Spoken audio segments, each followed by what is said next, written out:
Ever feel like the rules have changed? You know, how things work, especially for men navigating, well, everything. We're diving deep today into something that tackles exactly that. It's an ebook. UK Immigration, Legal and Illegal Methods by Conrad Riker. If you're looking for a really sharp, kind of unfiltered take on how the game's being played now, this is definitely for you. Yeah, it's not your standard report, is it? No dry stats, really. Riker's book is much more about observations from the ground, looking at the surprising, sometimes, let's face it, uncomfortable ways people are dealing with the UK immigration system. Exactly. And it's a fascinating way to look at bigger societal shifts, too, how people adapt. So think of it like a field guide to this changing landscape. Immigration's the focus, sure, but the insights on how systems work, or maybe don't work, they tell you a lot about the bigger picture. Right. Our mission here is to pull out the key stuff from the ebook, especially how it shines a light on institutional shifts and how men are, reacting to this new reality. And if you want the whole story, the full unvarnished perspective, you can grab Conrad Riker's UK Immigration, Legal and Illegal Methods on Amazon Kindle and Google Play Books, too. Absolutely. And hey, if you find this kind of deep dive valuable, do us a favor, hit like and subscribe. Help others find the show. Definitely. And for more from the author directly, Conrad Riker's on Substack. It's at Conrad Riker. Okay, let's get into it. The book jumps right into the post-Brexit situation, makes some pretty direct claims about male migrants. What stood out to you first? Well, it hits you straight away with this assertion that post-Brexit, non-EU men are really dominating the skilled visas. And the author puts this down, partly at least, to what they call an inherent drive to conquer. Drive to conquer, huh? And they mention specific routes, right? Like the Tier 1. Yeah, the Tier 1 investor visa. Basically buying entry with a big investment. The book suggests this appeals to a certain mindset, proactive. Get it done. Right, that sort of initiative-taking approach, finding a way through. And it names specific industries, too, doesn't it? Where this drive is supposedly still key. It does. Oil rigs, trucking, plumbing. Examples where the ebook argues testosterone still matters. That's the phrase used. That's blunt.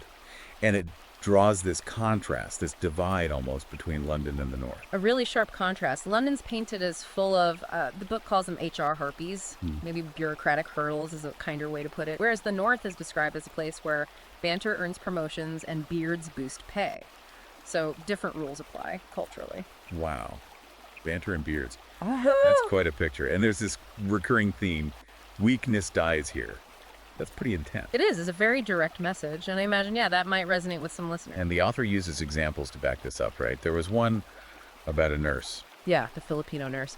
Rejected for a pediatric job, supposedly lacking empathy or something, but then approved as a trauma surgeon. The book uses this to illustrate what it calls the system's brutal logic, basically. Valuing men in roles needing quick, decisive action under pressure. Almost like a return to pragmatism.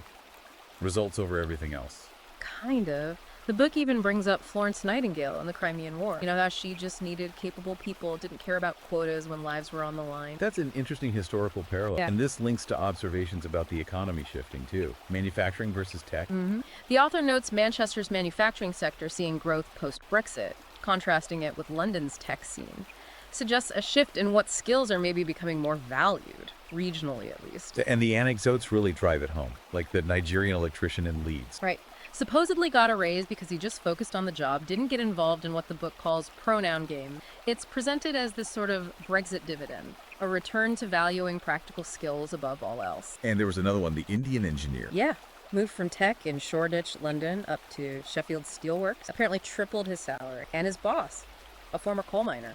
It all paints this picture of traditional industries, traditionally male skills, maybe finding renewed value outside the capital. The construction point, too.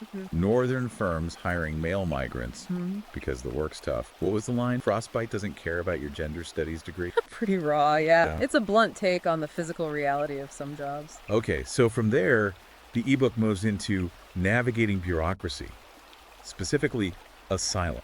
This gets complex and It controversial. really does. What's striking first is the data the book presents on asylum claims. You see high initial rejection rates, Right. but then much higher success rates after appeal, which, suggests the system can be navigated. If you're persistent, use the appeals process. The book even mentions tactics like filing in Welsh courts to cause delays. Strategic delay. Okay, and then there are the, let's say, creative strategies the book talks about, the LGBTQ plus persecution playbook. Yeah, that's quite something. The ebook claims some straight men are basically inventing stories, fabricating persecution, even making up pride parades in places like Nigeria to bolster their claim. Wow. That definitely raises questions about, well, the integrity of the process. Absolutely. And the potential for gaming the system. The book even mentions focusing on really tearful stories about ex-gay conversion therapy as a potentially winning strategy. It's quite cynical. What about just disappearing, working under the radar? That comes up too. Blending into the gray economy. There's an example of a Bangladeshi student just quietly running a pressure washing business, cash in hand, off the books. Shows the limits of state control, I guess. Exact. And the ability to just operate outside the official structure. There's a darkly funny one, too. A Ukrainian guy in Peckham learning Millwall chants. Haha. Yeah. Mastering the football chants and rhyming slang to, as the author puts it, out-stupid the system. Basically using cultural camouflage. Blending in. Seems like a recurring theme. Very much so. The book even notes, kind of bizarrely, that LGBTQ plus asylum claims from Pakistan apparently had a higher success rate after RuPaul's Drag Race got popular in the UK, suggesting cultural trends might even play a role. That's wild. And the advice on claiming bisexuality, the Swiss Army knife of asylum. Again, cynical, but the book presents it as a perceived loophole. Cites a Nigerian claimant wearing a Freddie Mercury t-shirt as an example of signaling, I suppose. And it claims firms are actually coaching people on this, showing them film. Yeah, it mentions immigration firms screening films like Brokeback Mountain, apparently to teach the right emotional cadence for testimony, how to perform the story convincingly. But it doesn't always work, does it? There's a warning in there, too. Right, the cautionary tale. The Pakistani guy whose claim got rejected because his story about a pride march during a Taliban lockdown just sounded completely unbelievable, overacted, basically. So even the performance needs some credibility. Okay, so from asylum tactics, the book shifts to the cash economy, tax avoidance. Another area of, let's say, unconventional approaches. Definitely. This part really lifts the lid on the hidden economy. There's this character, Edie, the Albanian tarmac guy. Right, the tarmac maestro. Yeah, runs his whole business in cash, counting. A basic Nokia phone. His view on tax. The book quotes him saying, "In Tirana, we say taxes are for people who can't run fast." Tells you everything, doesn't it? Paints a picture of this whole other economy running in parallel. Absolutely. And the book even suggests learning things like Cockney rhyming slang isn't just color. It's a survival skill in that untaxed world. Helps you fit in, understand the code. So cultural adaptation again, but for very practical reasons. And it gives actual tips for staying invisible. Oh yeah, very blunt advice. Keep moving between areas, change your look, use burner phones, dress down, don't attract attention. The basics of staying off the radar. And the pawn shop principle, what's that? Basically, turn cash into easily hidden, untraceable assets. Gold, jewelry, things you can manage outside the banks. Right. Avoid the formal financial system. And the story about the Brazilian cleaner at Heathrow sounded like a spy novel. Really did. Luisa, using encrypted WhatsApp groups labeled Book Club and Burner Sims to coordinate cleaning jobs and supposedly outwit border force checks, it just shows how basic tech can be used to operate under the radar. And the irony of that newspaper expose. Yeah. The Sun runs a story, Illegal Immigrant Next Door, trying to drum up outrage. But the ebook says it basically became a how-to guide for people wanting to avoid detection. Gave them tips. Unintended consequences. And there are specific rules mentioned. The 3-2-1 rule. Yeah, for phones and vans, have 3 phones, 2 vans, only 1 register. Constant rotation. And advice like avoiding NHSGP registration, just pay cash at private clinics if you need care. It's a whole system for minimizing your official footprint. It's incredibly detailed. Blending in culturally keeps coming up. The Moroccan electrician quoting Del Boy. Exactly. Using bits of popular culture to seem local. Or the Ukrainian builder in Liverpool picking up Scouse slang. The book argues Brits are often clueless about their own regional variations, so it's easier to blend than you might think. Fascinating. Clothing, too. Like the street vendor. The Nigerian guy selling stuff on the street, always wearing West Ham football jerseys to fit in with the local crowd in East London. Simple, but effective camouflage. And financial. How do people hide income? The book gives examples. Like the Romanian gardener has a nice Mercedes, but officially declares very little income from his registered gardening business. The real money's cash in hand. Same with a Syrian baker in Manchester. Report a bit, keep most of it quiet. And the book claims this is actually safer than speed. Statistically, yes. That's the stark point it makes. Tax enforcement for small-scale cash work is apparently so under-resourced, you're less likely to get caught doing that than for a minor traffic violation. A pretty bleak assessment of priorities. Okay, let's shift gears again. Workplace dynamic, institutional changes. This feels central to the book's overall argument. Yeah, this is where it really gets into the impact of broader societal trends. Contrasts what it sees as ideology versus practicality. Starts with Dr. Rajesh Patel, thriving in Yorkshire, supposedly without needing diversity programs. So, questioning the need for those initiatives everywhere. That's the implication. The book goes further, asserting men are often, evolutionarily hardwired for high-pressure roles. It's a very controversial biological argument. And it uses examples like the Nigerian nurse again. Yeah. In a workplace context. Right.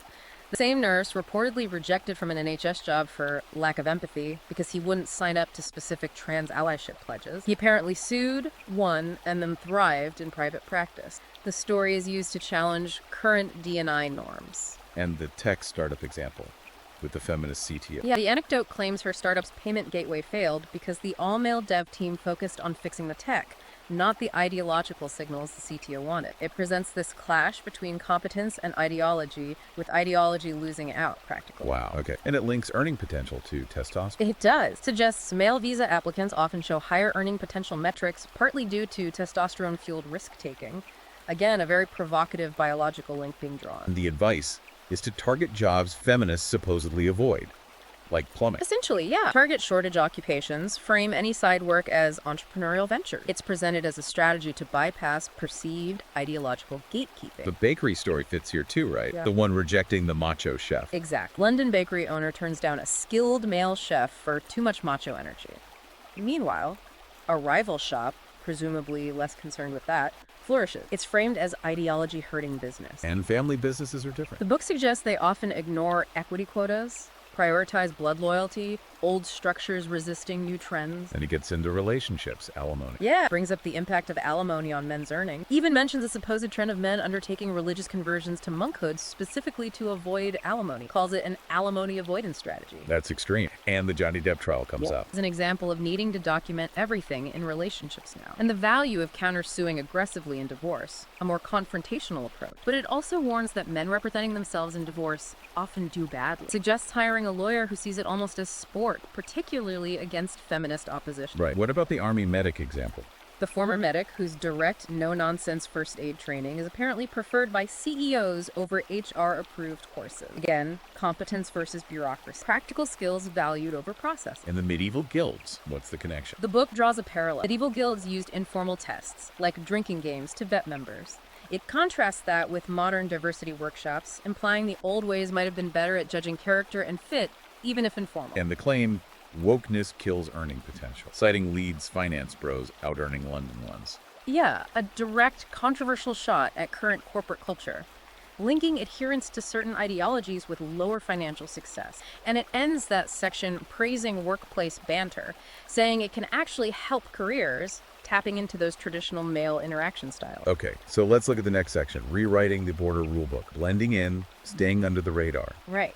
It starts with another anecdote, the Zimbabwean farmer. Fled land grabs, claimed asylum, now runs a successful steakhouse. A story of resilience, adaptation. It mentions the numbers who just disappear after asylum fails. Yeah, a high percentage. Underscores how hard deportation orders are to actually enforce. People just melt away. And the LGBTQ plus asylum route comes up again. As a relatively easier path, yeah. A known vulnerability or feature, depending on your view.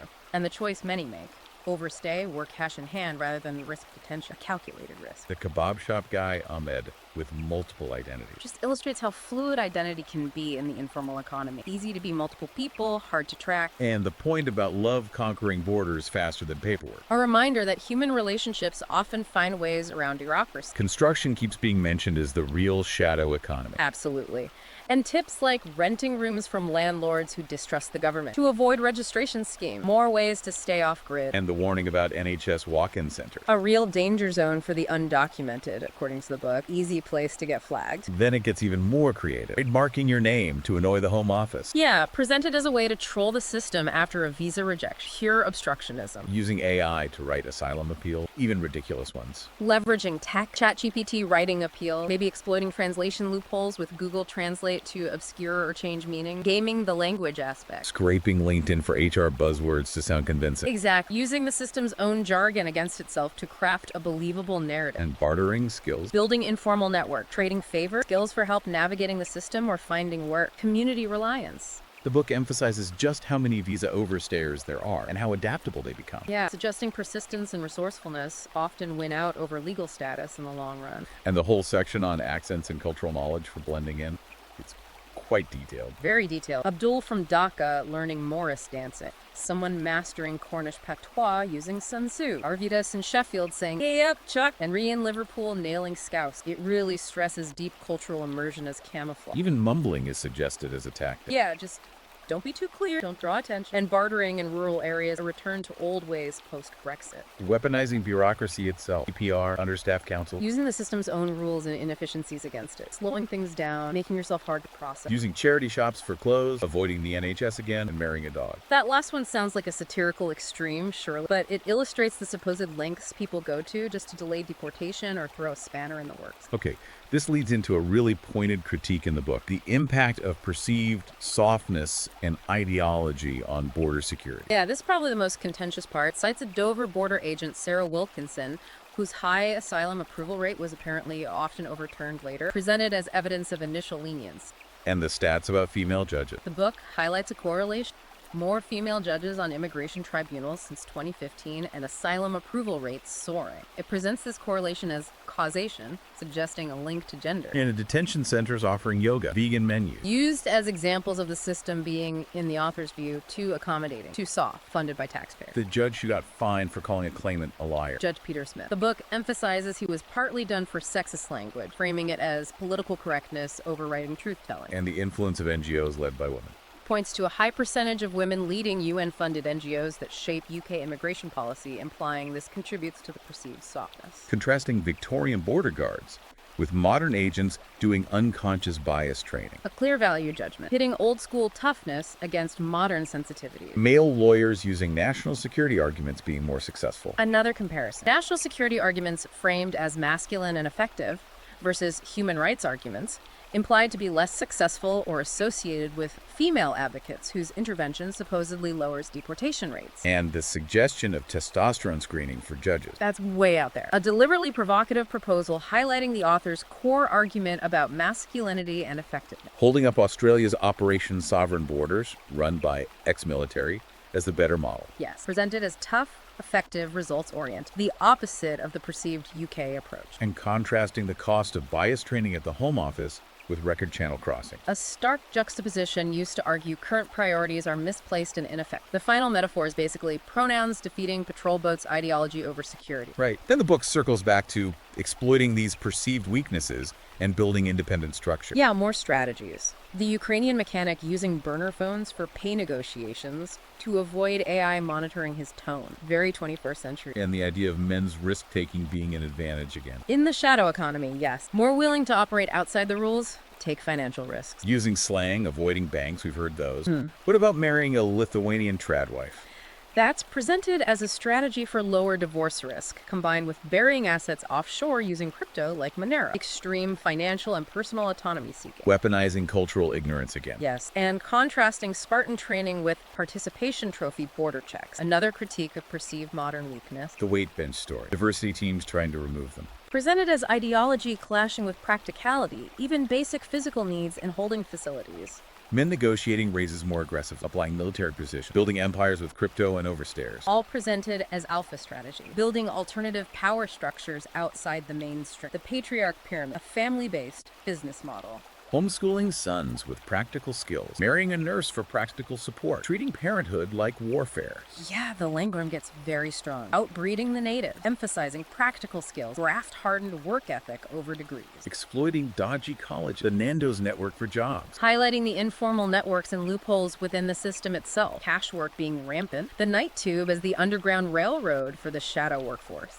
Adapting quickly if one type of work gets clamped down on. Mastering dying trades for cash. Staying flexible. Using burner phones, generic accounts to juggle multiple jobs invisibly. The book talks about the sheer number of ghosts in Britain now. Draws a parallel to Victorian tramping artisans. Yeah, historical precedent for a mobile, undocumented workforce. And the red pill truth about visibility being female privilege. Staying liquid. Core ideas from that sphere. Financial flexibility, staying under the radar as male advantage, exploiting unused national insurance numbers. Contrasting birth rates again. Assimilation as Darwinian. Learning accent. Practical skills over woke ideology. Borders as temporary. Genes as forever. It pulls together a lot of the previous themes into this worldview, focused on long-term strategy, adaptation, and rejecting mainstream values. Which leads into the final main section, the explicitly anti-feminist visa strategy. Yes, it directly frames strategies in opposition to feminism, exploiting proof of relationship loopholes for spouse visa, seeking wives from Eastern Europe perceived as more traditional. Reclaiming male space. Why does the book say that's happening? It claims young British men feel professionally neutered by DEI initiatives, leading to a rise in male-only groups seeking spaces away from that. And the idea that equality and excellence are mutually A exclusive. very stark claim, directly challenging egalitarianism. Birth rates, IVF for gender selection, religious exemptions from gender-neutral schooling, treating parent as warfare again. These schemes return, framed as deliberate strategies to counter perceived feminist influences and demographic decline. Criticizing woke initiatives in essential services like the fire brigade. Arguing competence is being sacrificed for compliance. Needs must come first. Exploiting asylum appeal, anchor baby, overwhelmed judges, low deportation rates. Revisiting system weakness, framing them as opportunities for strategic exploitation. And the anti-marriage playbook, living in vans, burying assets. Prioritizing financial sovereignty above all. Tax advantages of handyman businesses. Staying solo, building wealth independently. Offshore mailboxes, physical gold, avoiding taxes. Yeah, extreme financial secrecy measures. Trading romance for MMA, higher life satisfaction for single men. Suggesting alternative paths to fulfillment outside traditional family structure. Focusing on fire, financial independence, retire early. Volunteering, legacy building outside family. Male social clubs again, the Fellowship of the Ring analogy. Emphasizing strong male bonds as crucial support networks. Investing saved wedding costs, earning abroad, buying cheap property. Practical financial strategies for independence. Cash work, the Viking playbook of high birth rates in family businesses. Milking child tax credits while working cash jobs. Burner sims. Combining traditional family models with modern methods of avoiding scrutiny and maximizing state benefits alongside hidden income. Motorway service stations as the new frontier for residents. A slightly bizarre, almost dystopian image of living entirely off-grid. Humor and common sense against ideology. Weaponizing cultural ignorance. Banter-friendly policy. Mastering British insults. Tools for cultural navigation and workplace success for migrant men, framed in opposition to perceived political correctness. Avoiding welfare to attract partners. Higher satisfaction for self-made men who skip oppression sensitivity seminars. Reinforcing the value of self-reliance and rejecting victim narratives. The patriarch pyramid as logistics. Citizenship as a mercenary contract. Exploiting the NHS as a visa lane. Transactional views of state systems. Focusing on STEM. Negotiating hard. Dual citizenship. Exporting skills. Stashing wealth. Strategies for maximizing economic advantage globally. Then it gets into really out there stuff. Growing a beard to fool AI. Stage makeup for passport scanner. Vaseline on webcam. Yeah, the end pushes into almost sci-fi territory of deception, exploiting biases and facial recognition, mastering dialects for voice checks, silicone noses against thermal cameras. It's about audacity over authenticity. Exploiting Britain's cultural enrichment fetish. The ESL to escort pipeline. Home office, secret spouse. Visa priorities. Cynical takes on how the system supposedly really works behind the scenes. Prioritizing trauma porn over skill. Weaponizing woke buzzwords and application. Performative loyalty. Dumb loopholes. Hand-drawn maps. London fog. Night shifts. Dressing right. Cockney slang. Cash construction gig. Becoming a ghost. Bicycles. Avoiding NHS seeming harmless. A final flurry of practical tips for blending in, working unseen, avoiding detection. Hire your own. Outgrinding the competition. The lion mentality. Alpha migration. Taking what you want. Ends on a very aggressive, uncompromising note about the future. Wow. Okay. That is a lot to unpack. Certainly provides a very different perspective. It really does. Conrad Riker's ebook, it's raw, often provocative, and definitely looks at UK immigration and the strategies people use in a way you won't find many other places. So just to recap this deep dive into UK immigration, legal and illegal methods, we've seen the author's take on how individuals, particularly men in this context, are adapting, sometimes exploiting perceived weaknesses, ideological shifts within the system. It covers this huge range of tactics. Some cultural, some bureaucratic, some outright subversive, all aimed at navigating this changing world. Yeah, it's undeniably a unique lens, often contrarian, presents anecdotes and viewpoints you just don't hear in the mainstream discussion. Absolutely. And like we said, while it focuses on UK immigration, those underlying themes, how people react to complex systems, adapt to changing values, the shifts in institutions, they resonate much wider, don't they? Makes you think about the unspoken ways people are getting by everywhere. It really pushes you to look at that interplay between individual action and the big structures. And the strategies people use, often hidden from view. Exactly. Unconventional, the unsanctioned ways people navigate. So if this discussion has got you thinking, and you want the full, detailed perspective, we definitely recommend checking out the ebooks. UK Immigration, Legal and Illegal Methods by Conrad Riker, available on Amazon Kindle and Google Play Books. And don't forget, you can follow Conrad Riker for more of his insights on Substack. That's at Conrad Riker. As we wrap up, maybe here's a thought to leave you with. In a time where the rules seem to be constantly shifting, where society's norms are evolving so fast, What are the real limits on what individuals can do? And what are those unseen strategies, the ones we haven't even touched on, that people are using right now to navigate it all? Something to mull over. That's a big question. Makes you want to look past the headlines, doesn't it? See what's really driving things. Well, that's us for this deep dive. Hope you found it interesting. Please do hit like and subscribe so you catch our next exploration. Until then.